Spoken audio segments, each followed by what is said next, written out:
you're sitting in my seat. We are from Grand Prairie. This is our hood, so we're proud of it. It's primitive, and you can use primitive language to understand this person. Tacos. 3, 2, 1. Gary Taylor, what's up, man? How are you doing, Cole? It's funny seeing the reaction, the initial reaction. So I guess we're going, huh? Yeah, we're on, baby. Well, and I'm doing 30 of these, and I still, when we start recording and we're on, right, there's just a little bit of nerve hesitation. Sure. And this is my 30th episode, so there's nothing to it. I find it's funner just to jump into it and even talk about it. So, Well, first off, I want to thank you for even thinking of me, man. It's cool that you would want to come up, just have anyone want to listen to my BS. yeah, Well, I think appreciate BS is accurate. That's the key to this. And also, I've watched. I haven't watched all of them, but I've watched Oh, good. several of them, and I want to. I don't want to blow smoke up your skirt, but you really do a good job. Yeah. So you really do. Love praises, man. Yeah. I'll never deny a praise. Thanks, it means a lot. And I'm the only thing I can respond to is I really am just having fun. Yeah, you can tell. It's Same, natural. It's very natural. Yeah, same way. The reason I'm bringing you on, when I talk to you, I'm having fun usually. And so when I start thinking about a guest and conversation, usually if nobody's interrupting us, we're going on about something, Right. and so I thought that maybe find it kind of fun to share on here, even just a glimpse of that.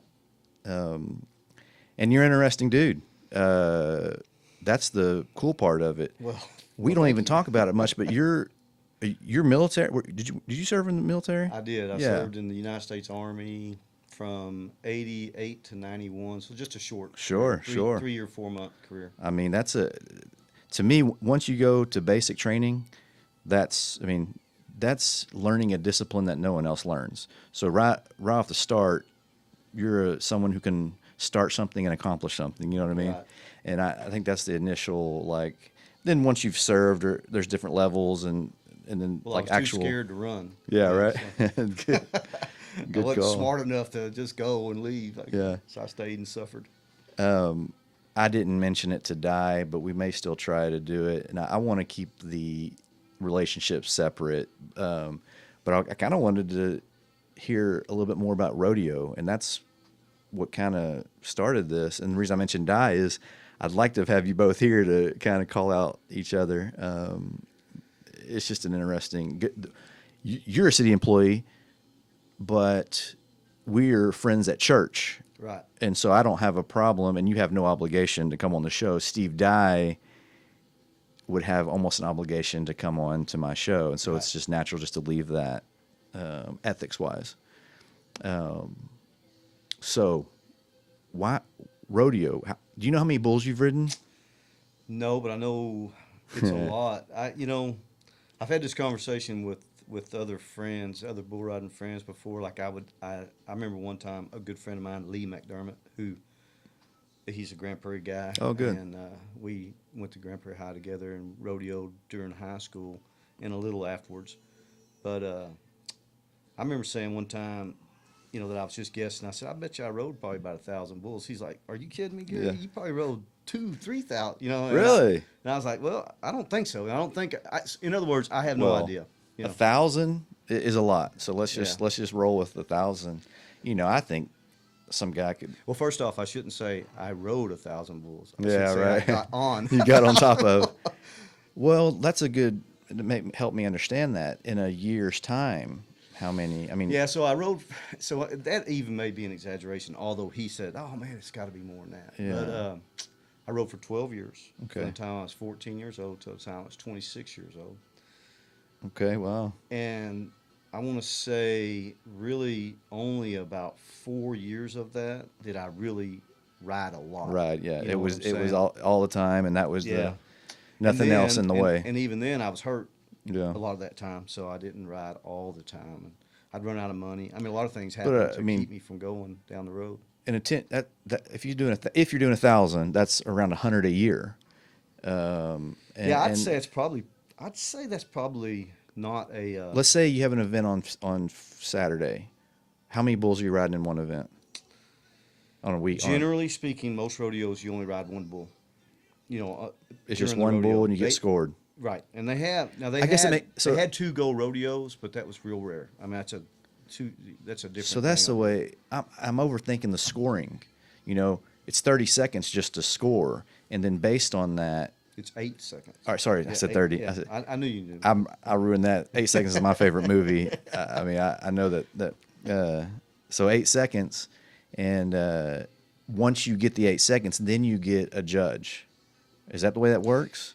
Yeah, Or there's- if you're on there for 4, you don't even get a judge. Yeah, that's well, I should say that's the way it was. I Yeah. assume it's the same. Well. I don't really follow rodeo like I used to, but when I rode, almost every sanctioned rodeo that was sanctioned by some sort of association, they would have 2 judges, and the best you could get would be 100 points. Okay. So the 2 judges would give up to 50 points for you and up to 50 points for.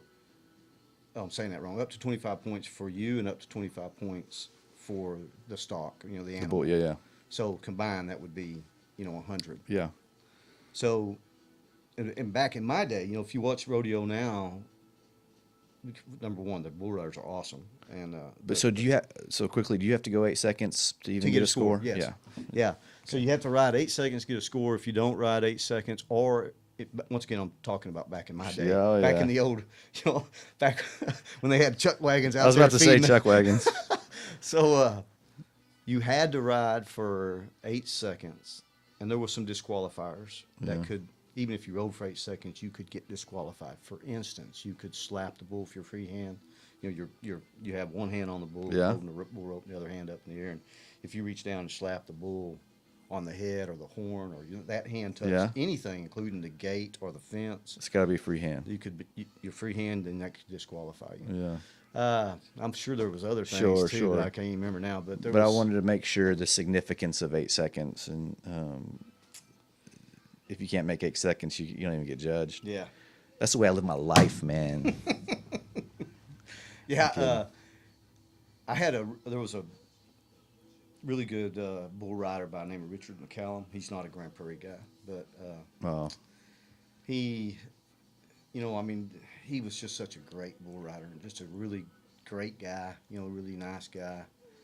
And I was riding a bull in Pasadena, Texas, at the old Mickey Gilley's before it burned down. I don't know. I've heard of it. Mickey Gill. Yeah. That's where they filmed Urban Cowboy. Oh, really? Urban Cowboy. So it was called Gilley's, yeah. So, by the way, it's my wife over there chiming Yeah. in. Tracy's chiming in. So anyway, Graced us with their presence. After that movie came out and that bar was such a big hit, they added a really nice rodeo Okay. pin to it, and it was not. Now the bar itself was a pile of junk. So this was But, in early 80s? Yeah, this would have been, I don't know when that movie came out. I'm going to say 78. I'm just guessing. And then probably a few years later, 80, 81, or even 82, Yeah. they built that really nice addition to it. It was a nice pin. Gary, I'm a millennial. That was way before my time. Yeah. But anyway, I was riding a bull down there, or I was on a bull, and I got throwed off of it. Yeah. And, I rode it right up to the whistle, Yeah. to the 8. I rode about 7 seconds. Yeah. Which made me think about it because you was talking about 8 seconds. So I'm laying there. It broke my toe. It broke Yeah. my big toe. Oh, wow. And Step on you or just the way it it's threw just the way you? I landed. Yeah, yeah. So, which still bothers me to this very day. by the way. So anyway, That's bull. this is before the Sorry. Justin healers that they have now. They have the medics. Okay. So this is before all that, and I just kind of crawled around in the back, and some guy was like, "Man, was trying to get my boot off, and it wouldn't come off." And, Yeah. Really?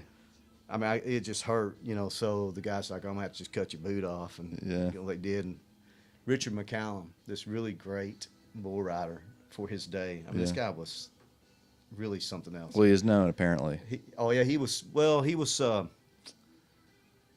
was known in the what we called amateur Okay. bull riders. I mean, we rode for money, but we were not back in those days. And- It was the PRCA, not Yeah. not the PBR. That just Yeah, you now. rode all the time, but this wasn't like. Yeah, we didn't ride in the big show. Like the majors. You don't know Lane? I met Lane, but Did you? Yeah. That's cool. But anyway, Richard McCown came over and sat beside me, and he said, He said, Gary, he said, man, you're the most unluckiest bull rider I ever saw. He said, but on the good side, you're the best 7-second bull rider Yeah. I ever saw. This may be hard to ask this question. I'm trying to make it sound right. Is there like a 7-second joke where, you know, 8 seconds is the measure? And it's kind of like in losing by a point in basketball, or, you know, like what is Yeah. it when you I don't remember any. a 7-second ride? Is there any specific references to? I guess that'd be a lot more common because it's only 7 or 8 seconds. Well, I know this. I saw a lot of guys ride for 3 or 4 seconds, and they said they rode for 7 seconds. Really? Yeah. Yeah. So it's like I probably did that too. Like I got thrown in 3 or 4 Yeah. seconds, but that was the best 7 7-second bull seconds. ride. But I did in all.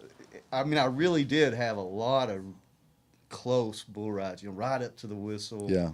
And had I covered just half of some of those bulls, I would have been a lot wealthier bull Yeah. rider at the time. You know, I would have made a little bit more money, and I probably would have been better known. You Yeah. know, so Until recently, and maybe it's COVID, like my inactivity. But I'd say until the last couple of years, I would have by dare or, you know, something gotten on a bull. I think it's not worth what I would break when I land with my feet kind of in the air and twisted a little bit just because I got thrown. You know what I mean? yeah. Like I think I'd love the challenge. I'd love to jump on. I don't mind getting thrown. But then I started thinking about just like your foot. I mean, you just landed a certain way. It broke your toe. Well, that bull, though, was a very good bull. It was a bull called Shotgun Sam, I believe his name, Shotgun Sam. Yeah. And he belonged to, I'm going to mess up names now, but I think it was Wing Rodeo Company. I think his name was Gerald Smith. If anybody from the rodeo world watches this, they're going to be mad if that's Don't remember his name. But he was a great stock contractor during the day. At that time, he had some of the toughest bulls in the Texas area, at least northeast Texas area for sure. He was out of Pagoda, Texas, I believe. That's pretty Anyway, guy really had some really great bulls, and that particular bull was very good, and he bucked hard. So when he threw me, you know, I landed hard. cool. Yeah. So my point about that is there are plenty of bulls that you could ride even now today, even you're a little soft and fluffy, maybe a little older. Yeah. There's plenty of bulls that you could ride that. I mean, unless he just stepped on you, Right. which could happen. I mean, you could get hurt, of course, but there's plenty of bulls that you could ride right now today that the chances of you getting hurt are not very high. And it's an experience, you know. It's a. You think so? Oh yeah. I mean, I'm I'll thinking. take you out there, man. Let's do it because I'd love to. I guess I think about the remote bull that they have at the bars or whatever. The bucking machine. And if they jerk that thing the right way, it's like it breaks somebody. And I know bulls aren't going to be that bad, but bulls move, and you're just on top of them. I mean, I don't. All it takes is just okay. It reminds me of when you see somebody getting on a swing, and they just kind of like jump. Well, they don't know their own body weight, and they stretch their arms out and fall. That's what I think. You think you can just jump on and do it. Hey, right. you know, it might be kind of scary or something. But as soon as you hit that thing, boom, you're thrown on the ground with a concussion or broken ribs, right? I mean, yeah, I mean, now, okay, I see a lot of them wear rib protection and helmets, so maybe I am more likely to do it. Yeah, I would say, if I was rodeoing today, I would definitely wear that vest, and I would definitely wear teeth protection. Because of your age. No, I'm saying if I was. What if I you was were 21 young? years old You'd right still now, do and that. I was riding that. I don't know about the helmet. So why didn't they? It just wasn't a thing? Oh, they would laugh you out of the arena Yeah, if you yeah. came out there. Yeah. Are you kidding me? There was a guy from Grand Prairie High. Oh, cool. His name's Rusty Silva, who, like in high school, he had a bad concussion. Yeah. Got thrown off a bull and got a bad concussion. Yikes. So he was able to ride with a helmet from that point on. I may be wrong about this, but I'm pretty sure that you had to have like special permission to Yeah. ride with it because they had a dress code. Yeah. You had to wear a cowboy hat. You had to wear long sleeve shirts. I don't know if it's pearl snaps, but Western style shirts, and you had to Yeah. wear jeans. You couldn't come out there, Yeah. dressed like Elvis. They was not going to allow that. Have you watched any in a few years pro bull riding at all? I watch it every now and then, Yeah. and I was going to say earlier that I don't follow it a lot, but I do watch it every now and then. And one of the things that's different now is that there's a lot of like 95-point bull rides and stuff like that. Back in my day, You weren't given that. you wasn't going to get no 90. Yeah. I mean, Donnie Gay, the best bull rider possibly in the world, maybe got a 95 now and then. But Yeah. the Now you it's know, just you- 95.1, 95.2, 90, 96, 94. And I'm not going to say that they don't. You can ask Tracy what I'll do when I do watch it. I'll say that's an 82-point bull ride. And Yeah. it'll be 92 points. Wow. I'll say that's a 75-point bull ride. It'll be 85 points. Well, So, Gary, maybe but- you're just a critic, man. Well, and I'm not going to say they're not any. They're good. Yeah. And the bulls are just off the charts good today. So, but I think there is like a little bump in their scoring in the PBR to make it. It's kind of like, It's selling. yeah, it's like- just, it's like- sounds better when you make 95 versus 85. Yeah, to well, win like, the it's rodeo. like the shot clock in the NBA. Yeah. You got a lot more scoring and a lot more fans like it more and sell more tickets. So like Competition's the same. my highest score that I can remember was 82 points. Yeah. And that was a really good bull ride Yeah? in Bonham, Texas. And I didn't win. Bonham, Texas. I only got like I think I was only like third place or something. because Okay. And it was a good bull ride. You getting But a there was purse at third place? It was just really rare Yeah. that there was more than 82 back in those days won it. almost was every it. time. Yeah. But the one time that I did Way get that kind of back high. when Gary was a kid. So yeah, So, third place, get a purse? yeah. Back, it depends on the rodeo. Yeah. It depended on how much money was in the purse, but generally speaking, for those the type of rodeos that I went to, if it was a rodeo, not a jackpot, that's Yeah. two different things. But if it was a rodeo, it usually was 4 to 6, anywhere between 4 and 6 places, Okay. and generally about 4, and then.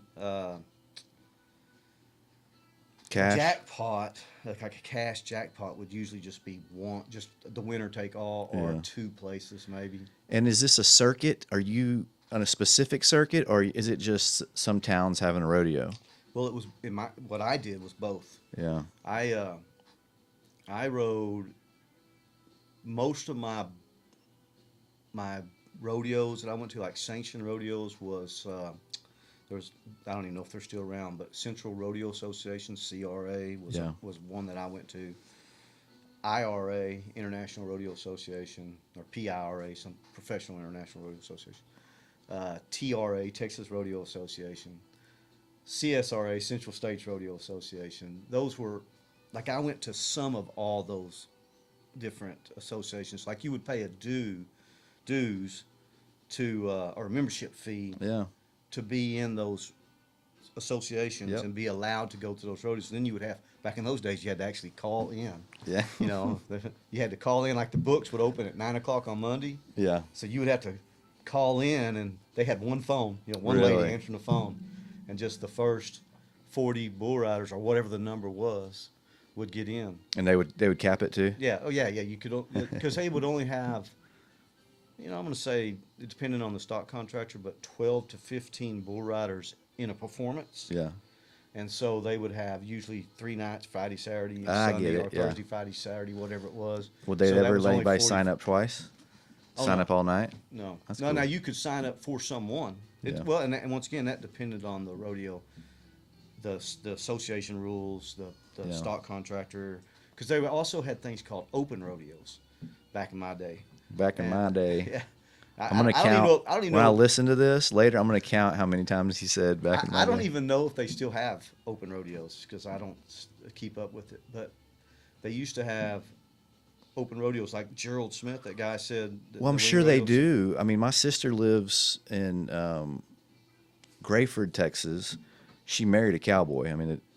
mean, Ain't nothing but he ain't cowboys in Crayford. he's not a rodeo guy. I mean, he is, but I mean, he's not a bull rider, and he may have, but I mean, literally, he works cow for a living. Oh, yeah. and so he doesn't put on his cowboy hat and cowboy boots on the weekend and call himself a cowboy. I mean, like that's what he does for a living.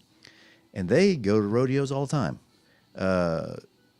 and roping is their thing. And that was going to be what my question was. When you went to a bull riding competition, was it a rodeo or was it just bull riding? And because my sister ran barrels, and she probably did that for 10 plus years of her life, like religiously. She might have won a purse or two over all that time, but she was legit into it. Just recently, I don't think she's doing it as much. And then the roping. The roping is, when I go out there and visit them, the 7-year-old kids are throwing a rope around. You know, they're just, when they get together, the family and hanging out. It's just a different culture, right? Like and they can rope any of us, and they're not. The kids aren't cowboying, but they're learning how to rope. You know what I mean? Right. This is interesting how they did it. So was there roping? And I've got more to say on that, but I kind of was curious what you had going on there. Once again, it depends. Yeah. So it depends what I was doing. They have things called jackpots that I would go to, and generally speaking, a jackpot was just bull riding. Yeah. And you would have those. Back A then, pop-up bull ride. Back in my day, Yeah. I'm telling you, they were everywhere. Yeah. You could ride a bull 7 days a week here in North Texas, Wow. and basically never drive more than 40 miles. That's pretty cool. Why didn't you do So- that? You weren't truly committed, were you? Yeah. Well, you'd have to win some money on some of those nights to keep going. Because you got to pay entry. Yes. Yeah. Yeah.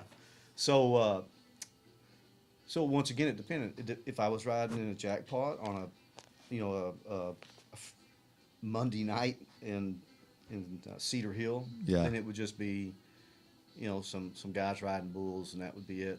But if I was going to a rodeo in Cooper, Texas, Yeah. at CRA rodeo, then it would be the whole shebang, man. It would be saddle bronc riding, Yeah. bareback riding. They may not have 15 saddle bronc riders, You but said bronco riding. yeah, saddle bronc, bareback.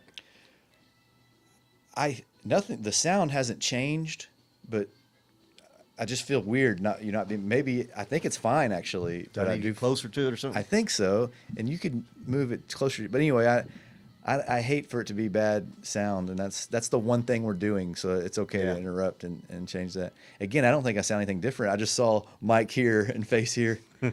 So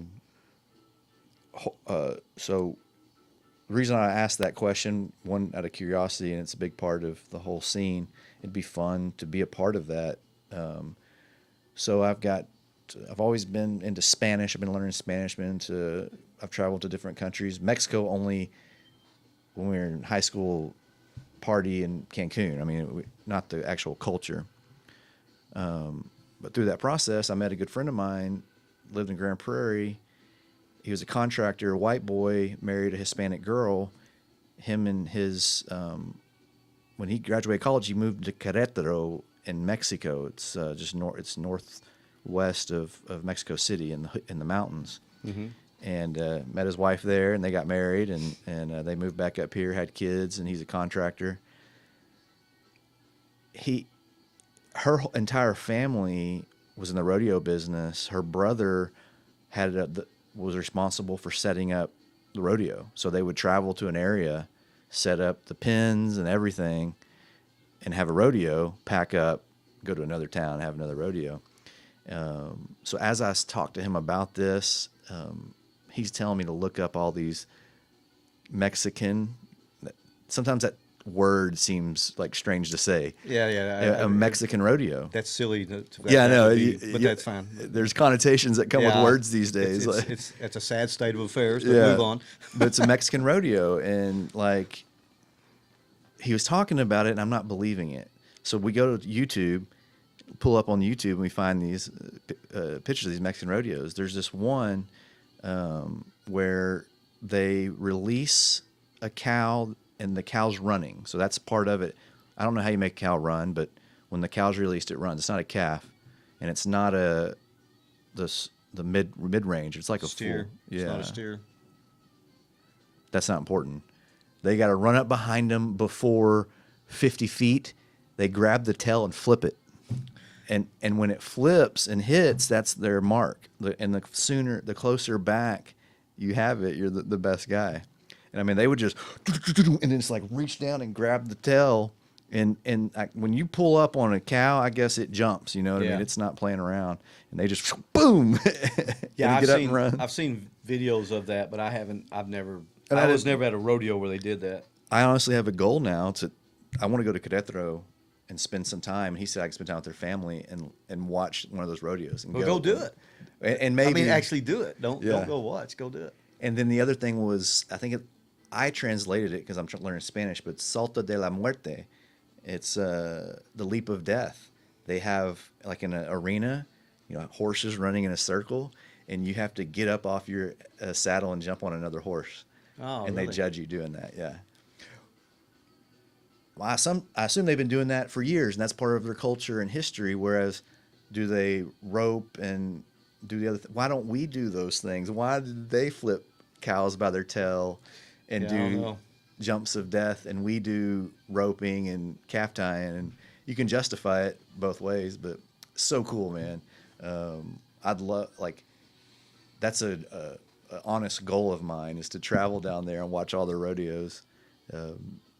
Maybe they'll let me get on a bull. Yeah, they do things different down there, and I don't think I ever went to a even. I mean, I know What about I Saltillo? never went to Mexico to go to a Mexican rodeo. Yeah. But I don't recall ever going to one here either. But I saw them on film and stuff. They would ride with two hands. That was one of the things. Okay, that they wow. Would do. Then I don't know about Yeah. now, but And so that's the cool thing, and I bring it up about Querétaro is it's, Mexico. We think Cancun, the party areas. We think Mexico City,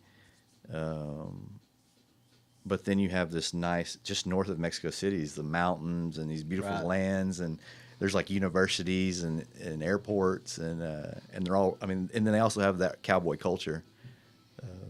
yeah, they have some. What I understand, they have some really great cowboys down there. Some. And imagine the different breed of animal. Like the horses that you're used to seeing and the cow that you're used to seeing is the same strength, bigness, but probably a different color or a different look because they're just different areas. Like Yeah. our bulls are different than bulls north of here and south of here, right? I mean, Yeah, I don't. I'm not. I don't I'm- know enough about. I'm not a breeding doctor. cattle, so I don't know. that's my new term. I'm not a doctor. Every time I opinionate on something. Cool, man. Hey, but I don't want to forget. I want to put you on the spot. Play me a song. Well, I told Tracy I was going to bring a guitar. She said, "You're going to sing?" And I will. But first off, let me tell you, I saw that John. I just watched it today. Not John, black dude that plays up there at Kirk Thurman. Thurman. Oh Yeah. man, that guy can play. Yeah, really good, man. Very talented dude. I that whole episode was very interesting. So. I heard. Oh, good. I'm glad you listened to it. Yeah. I was actually listening to it today. All the things going on in this world, that was unplanned. Yeah, that was good. That was And good. I find myself, especially as a leader in Grand Prairie, I find myself, what am I to do? Where is my role? And the default is my Christianity. I mean, that's always going to be the base of who I am. But just being a Christian is one thing, and so but having the ability to have that conversation with somebody and learn from each other. If nothing else, we got two different perspectives, and I just found that was No, I thought it was very, great timing. very good. I don't think he said anything that I completely disagreed with or anything, but regardless, even if I did, at that point, it was good to learn and talk to him about it. And then the songs, He he's definitely has a different perspective than you and I could ever think about. Sure. So he's gonna have a different point of view than that. I'm gonna have. That's what the conversation. We went off what preacher said. Remember, is about call a friend and let's listen, just talk, get somebody else's side of things. I thought that was pretty cool. Why don't you mess with that for a little bit and see how your sound is? we're not in any rush here. Just make sure if it picks up the guitar sound, because I don't. Oh yeah. Can you hear it? Can you hear that? That's great. Yeah, I can hear it. If Okay. you really want to, I think those headphones will reach over there. But anyway. Before I play a song and mess this whole podcast up, Yeah, that's the. I got to tell you a little bit about this guitar, because that's Oh, good. yeah, this guitar is a little special. It's a 1952 J45 Gibson, and for guitar enthusiasts, that means something. You know, Really? You know, it's a J. it's a J45, J45. but it was made in 1952. And you know, I know that because there's a serial number in there, and Oh, we good. looked it up. You've looked at. And How'd you come across it? well, my dad bought it in the summer of 1953 for $5. Oh wow. So there's a story of how he got it. I think it's an interesting story. So That's cheap then, right? For yes, a guitar. yeah, the guitar brand new was probably, you know, $125, $150. If there's anybody out there, don't yell Yeah. at me if it's not right. Yeah. But you know, I'm going to say between 125 and 200 somewhere in there Sure. when the guitar was brand new. That's probably about what they went for in 1952. So my family's from Kerrville. That's where my mom was born, or I've been actually there. my mom wasn't born there, but that's where she grew up. And And I have some friends that moved down there, from Grand Prairie folks I knew that moved down there. Is that close to, what's the river? the Guadalupe. Yeah, it's on Yeah. the Guadalupe's, and, Yeah. and the state park's there too, right? Yeah, well, yeah. There's a small state park there. Yeah. Yeah. I've been there. It's Pretty not cool. much of a state park. Is it on the water? The city itself, the No, town. the state park. Yes. I feel like we went somewhere in Kerrville that was a state park, and it was on the Guadalupe River. Yes. And it wasn't like out far from the city. It was Yeah, like, it was like right there in the town. Okay. It's a real small little park. But you can go down there and get in the water, right? Yeah. Yeah. Yeah, And I it's think it's a beautiful river. You know, it's a nice place. That sounds exciting. But anyway, my dad's mother, my grandmother, was born in Comanche, Texas, and she was the third child of 16 kids. Oh wow. So Third of 16. yeah. And so somewhere down the line, she migrated from Comanche, Texas, to Kerrville, and she met my biological grandpa. And I say biological because he died when my dad was 9, so I don't know him, you know. Yeah. But anyway, they had 7 kids, and my dad was the third child, and I'm his third child. So I Oh, think that's cool. kind of cool. But Yeah, yeah. Anyway, so after my biological grandfather died, my grandmother married a man by the name of Roy McCullough, who's basically my grandpa. You know, Okay. that's who I knew as my grandpa. Yeah. And the reason I said that she had 16 siblings or 15 siblings is one of her sisters, instead of migrating to Kerrville, she migrated to Cincinnati, Ohio, Okay. and she became a prostitute, Wow. a real life, you know, prostitute. Oldest profession in the world, right? And she had a handler or a boyfriend or whatever, you know, a John, whatever you want Yeah. to call it. And that guy bought this guitar brand new. And then they came Wow. he bought it brand new in 52, like the summer of 52. Yeah. And then in the fall of 52, he came to Kerrville to visit. They came to Kerrville. Yeah. And, Hey, so you know, they ran out of money. So go ahead. so I'm glad. So glad I'm saying this. So you're telling me that's a pimp's guitar? Yeah. Yeah. So it was. Yeah. Not anymore. So Yeah. anyway, so they came to Kerrville to visit, and they ran out of money. I guess she wasn't on a working vacation. I guess Yeah. they didn't have any money. Yeah. So That he makes me feel hawked this- better about her. yeah. I'm glad that she doesn't. So Okay, he I'm hawked just this stopping. guitar to my grandfather Okay. for I think $25 or $30, whatever. The number's really not that important. But Yeah. the guy said to my grandpa, he said, "Hey man, I want this guitar back. So I'm gonna go to Cincinnati. I'm gonna make some money, whatever. I'm gonna come back and get it." And so they made a deal if he wasn't back within a certain amount of time, like you would at a pawn Yeah, shop. yeah. Then it was my grandpa's. Well, the guy never came back. Wow. So so that next summer, my dad was like 15 years old or so, and 16 maybe, whatever. I don't know. Oh, when he exact got age. But he wanted to learn how to play guitar, so he asked my his stepdad, my grandpa. whatever Yeah. he was saying. Okay. Yeah. For a second, I Yeah. got it now. So he asked his stepdad if he could buy it, and they came up with an arrangement. I think it was once again, I think it was like whatever he had hawked it for was like $25 or whatever Yeah. it was.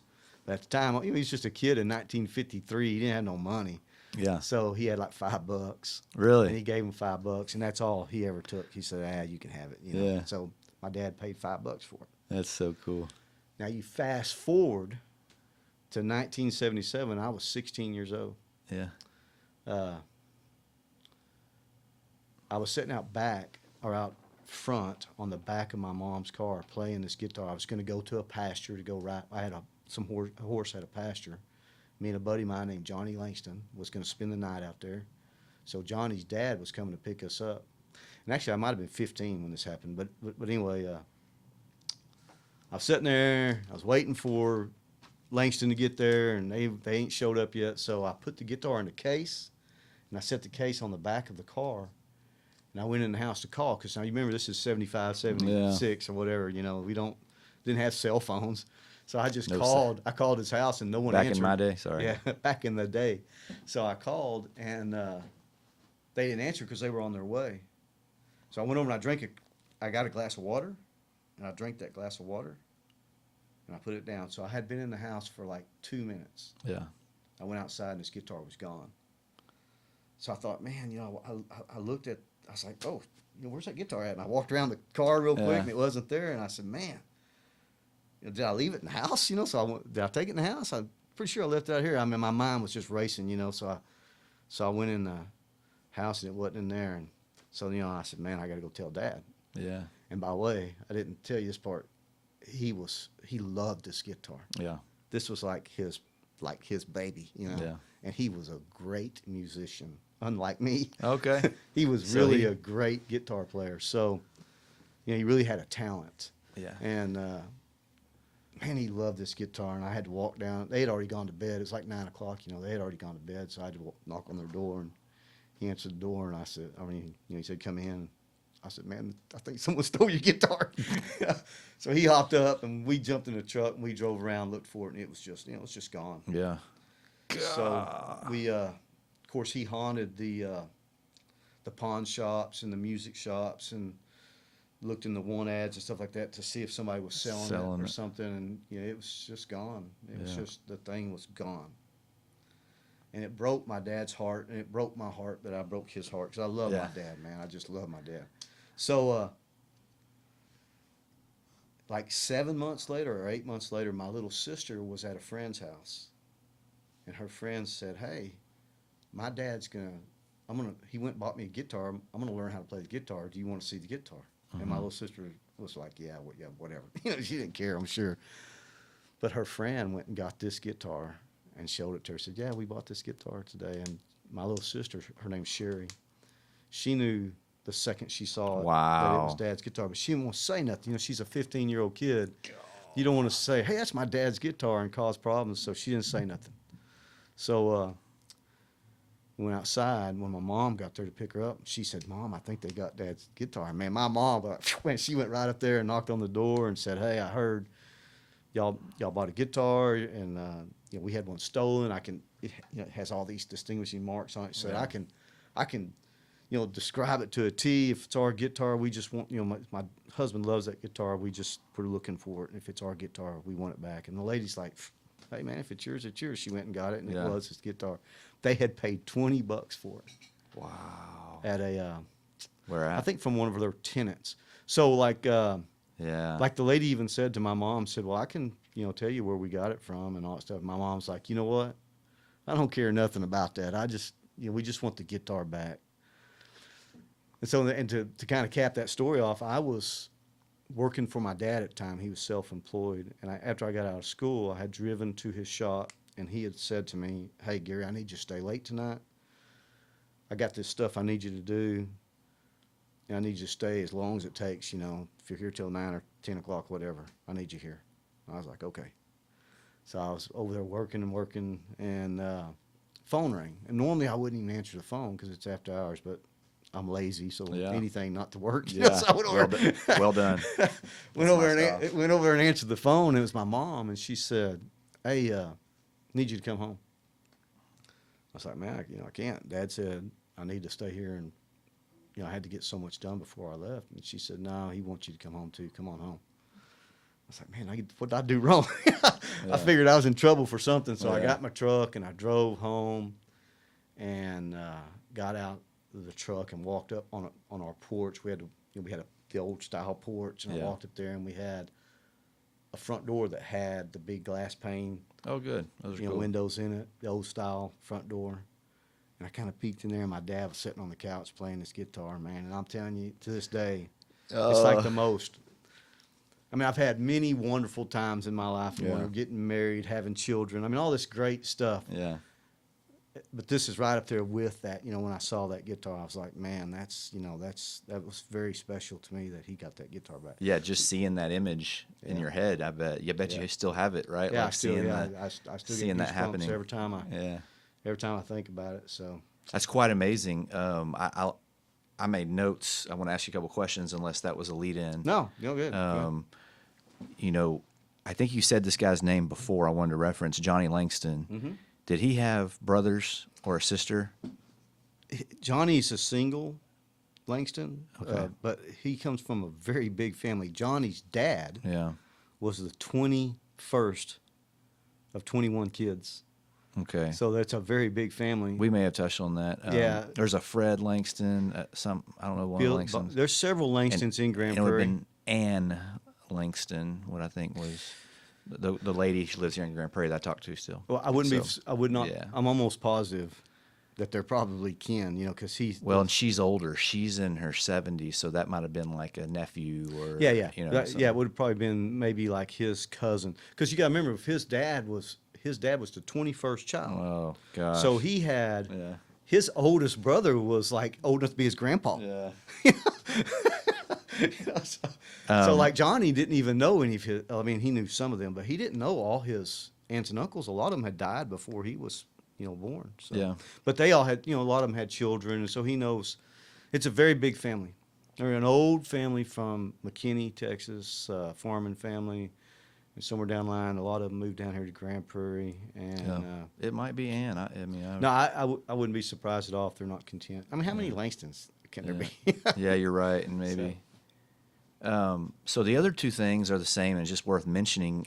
But I'm a big Guy Clark fan. I mean, I love his music, and I think do there's a too. lot of music that I haven't heard yet. But I've got 7 or 8 albums, so I know it's a good amount. And Randall Knife. Have you heard Randall Knife? Guy Clark, Randall Knife. I may have. I don't recognize it, Well, but I wouldn't be surprised if I haven't heard it because I really like Guy Clark. There's a different story, but it had same tones, and he just sings it and tells the story about the Randall Knife. That's yeah. his Yeah. writing was more poetry type thing. Yeah. So look up Randall Knife if you like Guy Clark, and then the Pawn Shop Guitar. Yeah, I love that song. See, and at the end he goes, "My Yeah. name was on the case." Yeah. That just reminds me of that whole thing where Yeah. you didn't have it, and one day there it is. That's mine, and just go to work. Yeah, that's an awesome song. Yeah. Guy Clark, everything Guy Clark does is good. Yeah. He ran around some good.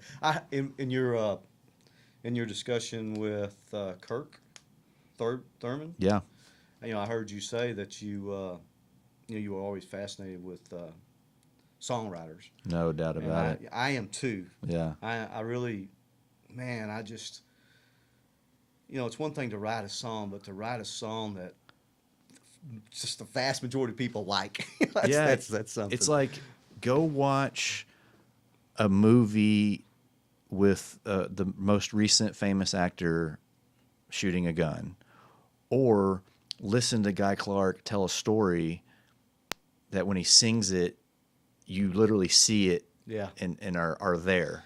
You know what I mean? And that's the difference to me when I listen to a guy like Guy Clark sing and write songs. And there's a lot of them that can do that, but there's some of them are set. They're step on above. their pedestal. Yeah. And The thing about him was it didn't come until later in life, and even more now that he's passed. Like he was just a dude. He didn't go along with anybody. Yeah. He didn't do the Nashville thing, And all he that would, stuff. I mean, and that cost him money, and it cost him like, fame, and the stuff he was writing could have been spread more. You know But what's that's why he's Guy Clark and down here that nobody knows. You know what's amazing about that is that there was like 10 or 15 of them hanging out together. Yeah. That were all the same. Yeah. You know, Towns Van Zandt. Lyle Lovett. Yeah. See, so him and Towns were the best story. Without Getting Killed or Caught is a documentary. It's off a book that they a great wrote song, towards by the the end. Yeah. Towards the end of his life, the lady wrote his documentary. Yeah. And then now they're working on the actual video image of that, and it's a lot about Towns, man. And reading that book and learning about what they did. I don't know if it's suggested to live that way, or like, I mean, I'm not trying to promote that, but that was their path, and it was just whiskey, Yeah. and Sex, weed, drugs, and they just drank until and they died. And they had a lot of stories. Yeah, and they made. And when somebody wanted to give them $1 million to write a record, nah, I'm good. They went on and did their thing, you know. Yeah, and once again, it's really unique about that group of guys because it was Blaze Foley was one of them, Towns Van Zandt, Guy Clark, and there was I'm forgetting a lot of people that they hung out with in this little group of people that were just awesome songwriters, man. So the Towns Van Zant's the most obvious, and that's what is most spoken about. I remember when reading the book, there were a lot more names and then repetitive names as well. Guys that but are I like can't in ever folklore music. Maybe like the average guy doesn't know them, but if you're a music enthusiast, you know who Towns Van Zandt is. And with that dynamic, what I learned on that was how Susanna is Guy's wife. Right. Well, they were open about Towns and Susanna were soulmates. Yeah. They never talked about anything physical, and I can assume there wasn't. She was married to Guy. Yeah. And by all accounts, they was really happy together. They were happy together. Right. I mean, I don't know. I wasn't there. But. But her and Towns, and then when Towns died, Susanna, basically her soul died too. And what I mean by that is she literally just slept and drank all day. Yeah. And for years, I mean, I think she's still, anyway, that's not what we're talking about. I don't know. But it was never the same. Guy would have guests and they hang out and talk, and Susanna would come down and say something and go back up, and that was it. You know, I think it was 4 or 5 years minimum, if not 10 or 15 years. That was it. It's crazy how all that kind of worked out, and I had a blast going down that road and listening to it.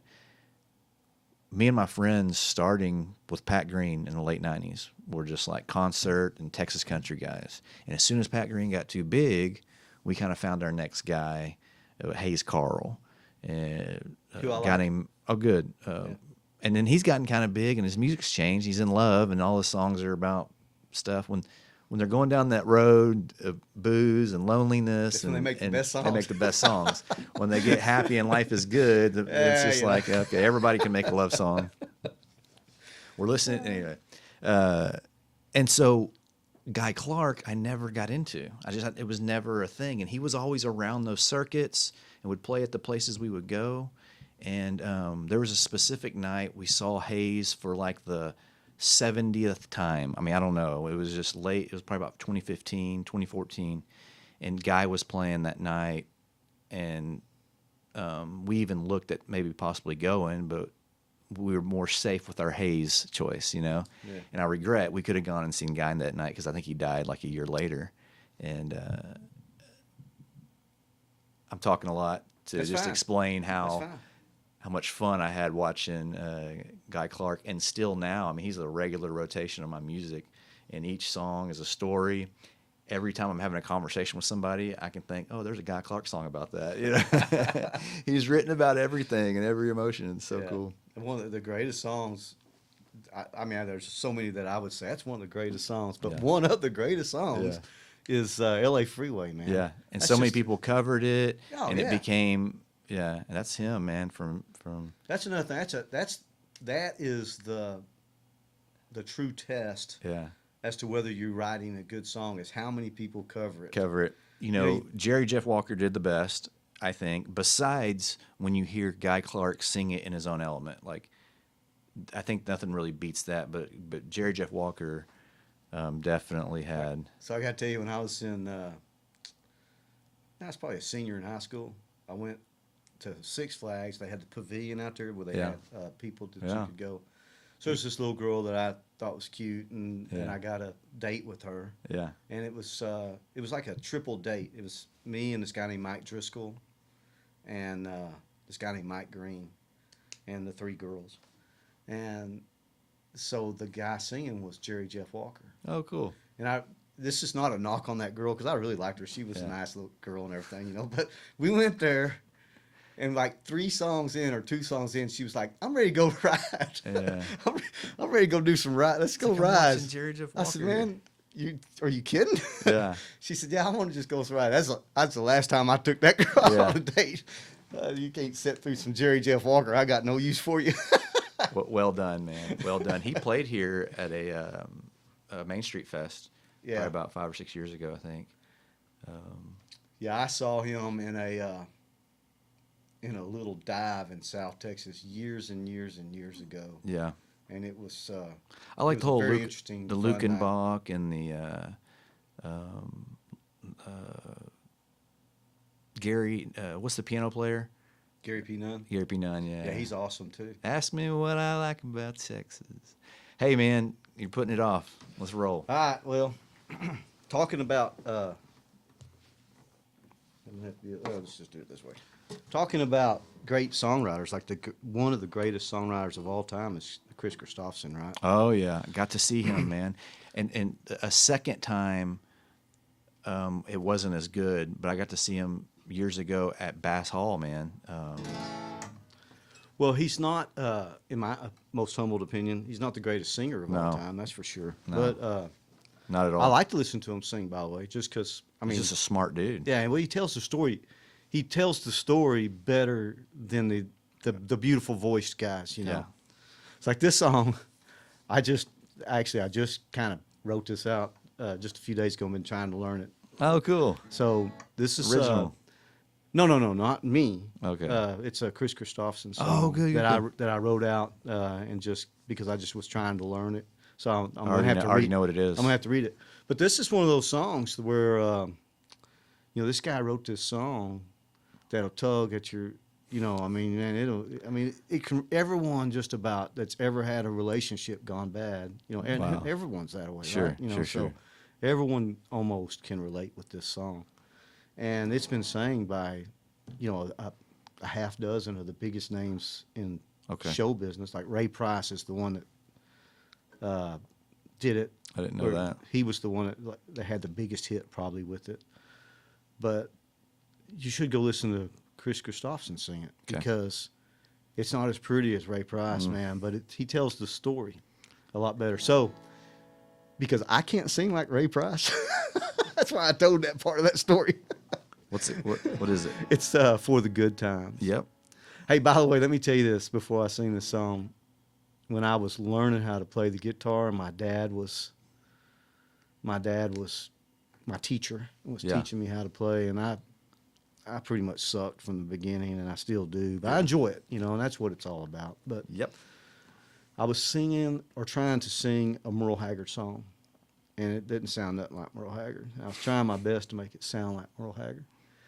And I guess my dad could sense my frustration because he came in and he said, "What's wrong, Gary?" And I said, "Man," I'm trying to sing this song. I can't even remember the song, but it's like Silver Wings or something. Yeah. I said, "I'm trying to sing this Merle Haggard song. I can't make it sound like Merle Haggard." He said, "Gary," he said, "you ain't Merle Haggard, boy." He said, "You're Gary Taylor. It's great, man. So That's- embrace it, man. Just sing the song the way you want to sing it." So Tracy picks on me all the time. Yeah. Because when I sing a song, it doesn't sound anything like the guy that recorded it. It's just the way I sing it. yeah. That's So, but anyway, here's my little tribute to Chris Christopherson. Don't look so sad. I know it's over, but life goes on, and this old world will keep on turning. Let's just be glad we had some time to spend together.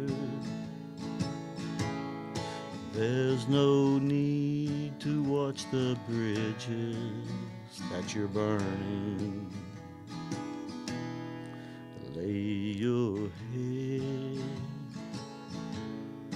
upon my pillow. Hold your warm and tender body close to mine.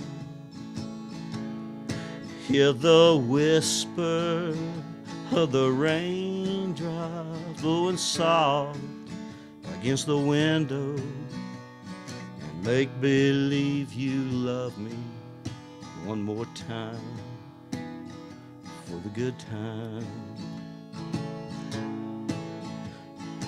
I'll get along and you'll find another, and I'll be here if you should find you ever need me. Don't say a word about tomorrow or forever. There'll be time enough for sadness when you leave me. Lay your head upon my pillow. Hold your warm and tender body close to mine. Hear the whisper of the raindrops blowing soft against the window, and make believe you love me one more time for the good time. I should have lifted that up. I couldn't hear myself. No, that's good, man. I don't want to. We're right at an hour. I don't want to ruin it. That's good, man. Let's end it. Let's do it. Thanks, Gary, for coming. And because that was so much fun, I really hope you can come and do this again sometime. Pick another song, and we'll talk a little bit more about everything else. Oh, I'd love to anytime. And I really mean it, man. You're natural at this. You do well. Thanks, man. Thanks. All right. See you, Gary. All right.